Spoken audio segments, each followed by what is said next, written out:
Good morning, and welcome to part 5 of our study of the book of Ecclesiastes. We're going to start chapter 3, and this is probably the most quoted part of the Old Testament that we have. So I'm going to read the first 8 verses.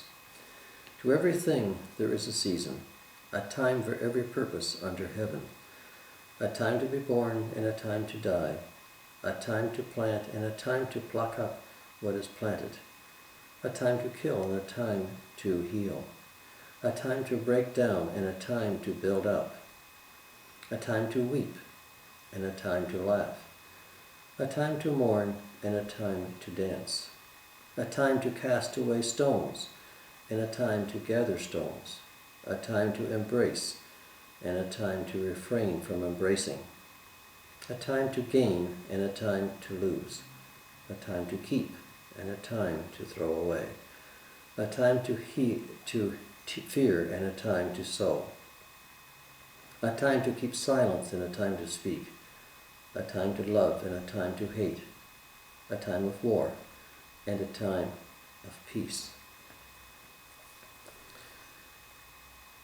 It is said that this was John F. Kennedy's most favorite part of the Bible, his favorite passage. It was also a time in 1963 when a singing group called the Byrds put this into a song which became number 1 in the hit parade for a while, a song called Turn, Turn, Turn. But in reality, it's really part of Solomon's attempt to explain to himself and to others the real meaning of life. He is a man who walked with God initially, but during the latter part of his life he lost that association, that personal association with God. And he's now looking at life as if God were in the distance. He still believes in God, but there's no real connection. And he's looking at life as if God really were out of the picture. What is life really like? What is the meaning of life? And in the first chapter he talked about the wind and the sun and the rains having their continued cycles. And he talks about people not being remembered after they are gone by those who came after them and by those who were living then who would not be remembered by people who followed. He talked about his attempts to find the meaning of life in wealth and in wisdom and in development, in pleasure, in entertainment. He had multiple wives. He found this was all without real meaning. And now he's beginning to come to the point where it's actually time that's involved. And time is mentioned in this section 28 times. Because time is of the essence. Time is something which we can't reclaim.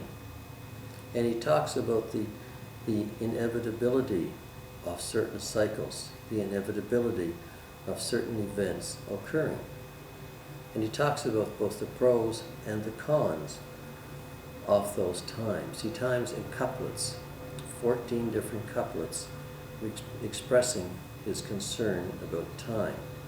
And really what he's doing is talking about how it's possible to reconcile man's free will with what he does, with what he needs to do, and with God's decrees. How to reconcile the works of men, how they're subject in their results to the Maker's will, to God's will eventually. Because everything has a cycle. There is a time for everything under the sun. And that's what he starts off. There is a time for everything, a season for everything, a time and a purpose for everything under heaven. Because everything is ultimately subjected to the will of a divine being. He talks about a time to be born and a time to die. There is a time when we are going to be born. We have no control over that. There's also a time for us to die. And we do have some control over that, in how we live, in how we act, in how we carry out our lives. But inevitably, and often without any warning, death may ensue. It is said in Dr. Jeremiah's book, Searching for Heaven and Earth, that on Veterans Day, November 11th, 1963, President Kennedy was in Arlington Cemetery to pay respects to Americans' fallen heroes. And he remarked that it was so beautiful that I could stay here forever. About 2 weeks later, he was being buried in that same cemetery. Things changed. There was a time when his death occurred. All our deaths will occur. There is a time to die. It's interesting that Solomon did not say there was a time to live, because our lifespan is so short compared to the time before our birth and the time after our death. He says there's a time to plant and a time to pluck up what is planted. Whether he's referring to harvests or whether he's referring to nations, because both nations were planted and were destroyed. There's a time for everything under the sun. He says there is a time to kill and a time to heal. Maybe you're not aware, but our bodies, the cells in our bodies are dying all the time.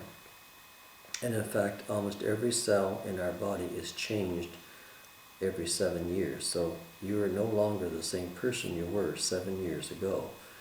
Your body is made up entirely of different cells that were then what was in existence 7 years prior. So there's a time for our cells to die. There's time for our cells to be killed. There's also a time when God has ordered people, has arranged for changes on this earth. The time of the flood, for instance, a time to kill and a time to heal. A time to break down and a time to build up, a time to weep and a time to laugh.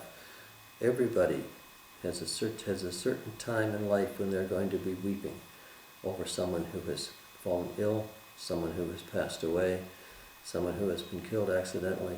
There's always times to weep. Jesus wept. Jesus wept. It says in John 11:25, Jesus wept. It says in Job 16, my eyes pour out tears to God. There is a time when we will be weeping, but also a time for laughter and enjoyment, and a time to make merry. There's a time to mourn and a time to dance, a time to cast away stones and a time to gather stones.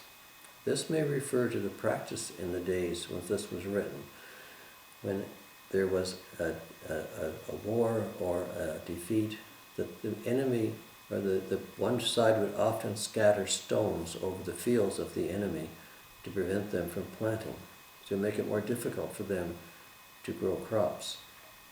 This was one of the ways that they would interfere with the opponent's abilities to survive.